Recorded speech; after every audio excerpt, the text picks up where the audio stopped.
कहानी की शुरुआत में हम एक पहाड़ी इलाके को देखते हैं जहाँ पर 3 लोग काम कर रहे थे। यहाँ पर लड़का का नाम मेसी होता है, वहीं इन दोनों लड़कियों का नाम लीजा और सोफी होता है। यहाँ पर हमें पता चलता है कि लीजा एक विधवा औरत थी, वहीं सोफी उसकी बेटी थी और मेसी लीजा के पड़ोस में रहता था और इसीलिए वो कई बार लीजा के कामकाज में हेल्प भी किया करता था। दरअसल लीजा और मेसी का चक्कर भी चल रहा था और उन दोनों की चक्कर वाली बात सोफी को भी पता था। अब यहाँ पे काम खत्म करने के बाद लीजा अपने घर की तरफ निकल पड़ती है क्योंकि उसे अपने घर के भी काम करने थे। अब लीजा के जाने के बाद सोफी मेसी के पास आकर उससे छेड़छाड़ करने लगती है। यहाँ पर सोफी मेसी को सेड्यूस करने लगती है उसके साथ संभोग करने के लिए और फाइनली मेसी उसकी अदाओं पर फिदा हो जाता है। अब यहाँ पर मेसी गर्म हो जाता है और वो लीजा के साथ संभोग करने वाला होता है, लेकिन फिर उसके माइंड में कुछ आता है जिसके कारण से वो रुक जाता है। दरअसल मेसी की उम्र लगभग 50 साल थी और वहीं सोफी अभी 20 साल की थी, इसीलिए मेसी उसके साथ नहीं करना चाहता था क्योंकि इन दोनों की उम्र में काफी डिफरेंस थी। और इसके बाद सोफी अपने घर आ जाती है। यहाँ पर हम देखते हैं कि लीजा अपने खेती बाड़ी के साथ साथ वो सिलाई का भी काम करती है। यहाँ पर लीजा अपनी बेटी सोफी को फ्रेश होने के लिए कहती है ताकि वो दोनों मिलकर खाना खा सके। अब खाना खाने के बाद ये दोनों माँ बेटी एक ही बिस्तर पर सो जाती है। अब अगली सुबह यहाँ पर बारिश होने लगती है। वहीं लीजा अपने घर में बैठकर सिलाई कर रही होती है और वहीं बगल में सोफी बैठी होती है। अब काम करते करते लीजा सोफी से कहती है कि ऐसा मौसम में प्यार करने का अलग ही मजा है। अब लीजा की बातें सुनकर सोफी कुछ बहाना करके मेसी के घर आ जाती है। यहाँ पर मेसी उससे कहता है कि तुम यहाँ क्या कर रही हो, जिस पर सोफी उससे कहती है कि दरअसल मैं बाथरूम के बहाने से यहाँ आई हूँ। अब उसकी ये बातें सुनकर मेसी उसे वापस घर जाने के लिए कहता है। दरअसल सोफी मेसी से अपना ढोल बजवाना चाह रही थी, लेकिन यहाँ पर मेसी उसे इग्नोर करता है। अब ये देखकर सोफी चुपचाप वहाँ से निकल जाती है। अब अगले दिन हम इन तीनों को फिर से खेत में काम करते हुए देखते हैं। यहाँ पर सोफी को काम करने में बिल्कुल भी मन नहीं लग रहा था। अब उसे उदास देखकर लीजा उसके पास आती है और उससे पूछती है कि क्या हुआ, तुम उदास क्यों हो। यहाँ पर वो झूठ मूठ में कहती है कि उसका काम करने में आज मन नहीं लग रहा है। अब ये सुनकर लीजा उसे आराम करने के लिए कहती है। अब कुछ देर के बाद हम देखते हैं कि सोफी अपने घर में घास को सजा रही थी और मेसी उसका हेल्प कर रहा था। यहाँ पर सोफी जानबूझकर मेसी को अपने टांगे दिखाती है, जिसे देखने के बाद मेसी का भी मन बहकने लगता है। वहीं दूसरी तरफ लीजा अपने घर के कामकाज कर रही होती है। वहीं दूसरी तरफ मेसी अब पूरा गर्म हो चुका था और वो सोफी को किस कर रहा होता है। अब इससे पहले कि मेसी उसके साथ अपना गेम खेलता, वो एक बार फिर से रुक जाता है और वो यहाँ से जाने लगता है। अब सोफी भी भागते हुए उसके पीछे पीछे आने लगती है और यहाँ पर हमें पता चलता है कि सोफी मेसी से शादी करना चाहती है, लेकिन मेसी किसी से भी शादी नहीं करना चाहता था। इसके बाद सोफी एक घर में जाती है और ये घर एक नोवा नाम के लड़के का था। यहाँ पर सोफी नोवा के माँ के पास आई थी ताकि वो अपनी माँ लीजा के सिले हुए कपड़े को बेच सके। दरअसल सोफी की माँ लीजा जो भी डिजाइन तैयार करती थी वो सोफी लाकर नोवा के माँ के पास बेचा करती थी। नोवा का पूरा ध्यान सोफी की तरफ ही रहता था, लेकिन सोफी उसकी तरफ देखती तक नहीं थी। इसके बाद सोफी यहाँ से अपना सामान बेचकर चली जाती है। अब अगले दिन ये तीनों फिर से अपने खेत में काम कर रहे होते हैं। यहाँ पर लीजा अपना काम खत्म करके अपने घर के लिए निकल जाती है। अब उसके जाते ही सोफी फिर से मेसी को सेड्यूस करने लगती है और इस बार मेसी नहीं रुकता।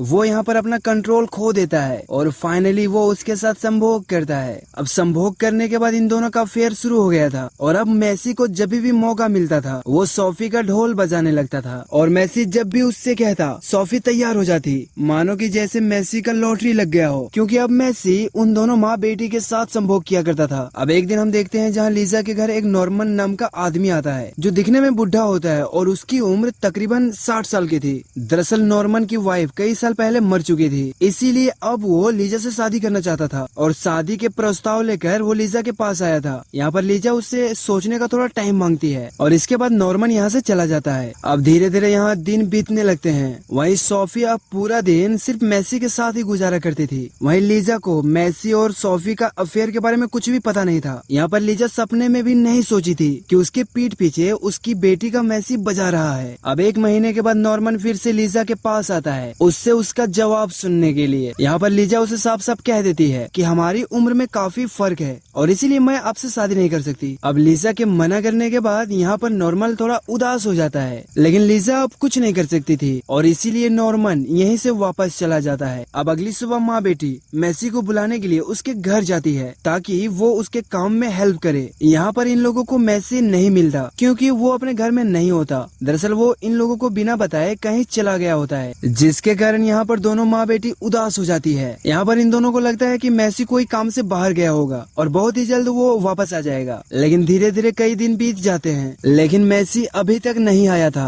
अब एक दिन लीजा और सोफी साथ में नहा रहे थे, तभी लीजा नोटिस करती है कि सोफी का पेट बड़ा हो गया है। अब यहाँ पर लीजा जैसे ही उसका पेट देखती है, वो एकदम से चौंक जाती है, क्योंकि उसे पता चल जाता है कि सोफी प्रेग्नेंट है। अब यहाँ पर वो सोफी से पूछती है कि अरे कल मोही तू किसके साथ मुंह काला किया है, बताओ जल्दी। यहाँ पर सोफी पहले तो उसे कुछ नहीं कहती, लेकिन लीजा के डांटने से वो बता देती है कि मैंने मेसी के साथ किया था। अब उसकी बातें सुनने के बाद लीजा को समझ में आ जाता है कि मेसी अपना घर छोड़कर यहाँ से क्यों गया है। मेसी लीजा का भी बजाया करता था, इसीलिए उसे अपने आप पर भी गुस्सा आ रहा था कि उसने एक इतना नालायक बंदे पर यकीन कैसे किया। अब अगले दिन हम लीजा को खेत में काम करते हुए देखते हैं। वहीं थोड़ी दूर में सोफी नोवा के साथ में बैठी होती है। अब लीजा अपना काम खत्म करके अपने घर के काम करने के लिए निकल जाती है। नोवा पहले से ही सोफी से प्यार करता था, इसीलिए वो उससे मिलने के लिए आया था। और नोवा उसी लेडी का बेटा था जिसके पास सोफी अपना सिला हुआ सामान बेचा करती थी, इसीलिए लीजा भी नोवा को अच्छी से जानती थी। अब लीजा के जाने के बाद ये दोनों घास वाले कमरे में आते हैं। यहाँ पर नोवा सोफी के साथ मजे करना चाहता था, लेकिन जैसे ही उसकी नजर उसके पेट पे पड़ती है तो वो समझ जाता है कि सोफी कुछ ही महीनों के बाद माँ बनने वाली है। यहाँ पर नोवा सोफी से उस बच्चे के बारे में पूछता है, लेकिन सोफी उसे कुछ नहीं कहती। यहाँ पर नोवा गुस्सा हो जाता है। वो कहता है कि मैं तुमसे शादी करना चाहता था, लेकिन अब नहीं करूंगा। मैं तो क्या, गाँव का कोई भी लड़का तुमसे शादी नहीं करेगा। अब नोवा के गुस्से से सोफी डर जाती है और वो भी यहाँ से जाने लगती है। अब यहाँ से भागकर सोफी सीधे नॉर्मन के घर जाती है, जो उसके माँ से शादी करना चाहता था। अब सोफी को अपने घर में देखकर नॉर्मन थोड़ा सा हैरान हो जाता है, और बाहर बारिश भी हो रही थी, जिसके कारण सोफी थोड़ी सी भीग भी गई थी। अब यहाँ पर सोफी उसके गले लगकर रोने लगती है, तो नॉर्मन उसे शांत कराता है। यहाँ पर नॉर्मन उसे चेयर पर बैठने के लिए कहता है और उससे पूछता है कि क्या हुआ, तुम रो क्यों रही हो। यहाँ पर सोफी उसे कुछ नहीं कहती, बल्कि वो अपने गीले कपड़े को सही करने लगती है। अब सोफी को कपड़े चेंज करते हुए देख नॉर्मन अपना मुंह दूसरी तरफ घुमा लेता है, और तभी यहाँ पर सोफी उससे पूछती है कि क्या तुम मुझसे शादी कर सकते हो। अब यहाँ पर सोफी का सवाल सुनकर नॉर्मन थोड़ा सा हैरान हो जाता है। यहाँ पर वो खुद को संभालते हुए कहता है कि देखो हमारी उम्र में काफी फर्क है। अब यहाँ पर नॉर्मन की बातें सुनकर सोफी उसे सेड्यूस करने लगती है, ताकि नॉर्मन उसकी तरफ अट्रैक्ट हो जाए और वो शादी के लिए हाँ कर दे। लेकिन नॉर्मन उसे रोकता है। दरअसल वो भी उसका पेट देख के समझ गया था। यहाँ पर वो सोफी को शादी के लिए मना करता है, और फिर वो उसे चैन हस्तक कराने के बाद उसे अपने घर जाने के लिए कहता है। अब जैसे ही सोफी अपने घर आती है तो लीजा उससे पूछती है कि तुम कहाँ गई थी। यहाँ पर सोफी अपनी माँ से कहती है कि गांव का कोई भी लड़का मुझसे शादी नहीं करना चाहता,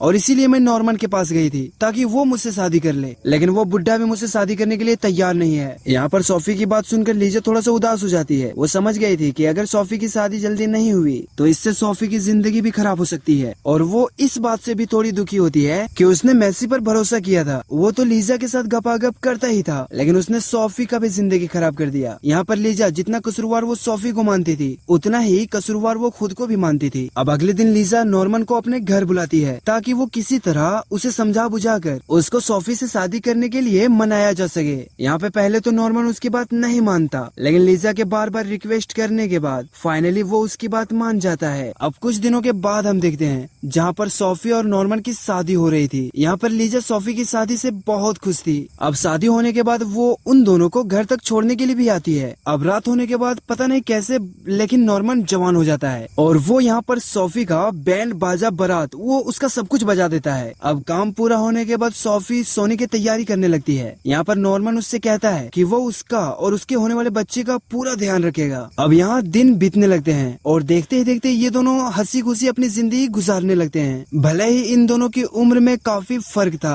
लेकिन नॉर्मन सोफी को खुश करने में कोई कसर नहीं छोड़ता था। अब कुछ महीनों के बाद देखते हैं जहाँ पर सोफी एक बच्चे को जन्म देती है। वहीं नॉर्मन सोफी का पूरा ध्यान रखता था। यहाँ पर नॉर्मन उस बच्चे को बाप का प्यार भी देता है। अब नॉर्मन के इस बिहेवियर से सोफी बहुत खुश होती है। दरअसल सोफी को नॉर्मन से इतनी उम्मीद नहीं थी कि वो उसके बच्चे से इतना प्यार करेगा, और यहाँ पर नॉर्मन बच्चे के साथ जैसे बिहेव कर रहा था उससे वो सोफी का दिल जीत लेता है। वहीं दूसरी तरफ लीजा को भी पता चल जाता है कि नॉर्मन सोफी और उसके बच्चे का पूरा ध्यान रखता है। अब कहानी के लास्ट में हम देखते हैं कि लीजा अपने घर में होती है और वो यहाँ पर सुसाइड करने का डिसाइड करती है। दरअसल उसकी एक गलती से सोफी का जिंदगी खराब होते होते बची। अगर नॉर्मन शादी के लिए नहीं मानता तो सोफी की जिंदगी बर्बाद हो गई रहती। यहाँ पर लीजा को इस बात का पछतावा था कि उसने मेसी जैसे धोखेबाज पर यकीन किया, और अब सोफी की खुशहाल भरी जिंदगी चल रही थी, और इसीलिए लीजा मुफ्त हो जाती है। वो अपने घर के साथ साथ वो खुद को भी जला देती है, और इसी के साथ ये कहानी है फिर खत्म हो जाती है। गाइस वीडियो अगर अच्छी लगी हो तो वीडियो को लाइक करके चैनल को सब्सक्राइब जरूर कर लेना।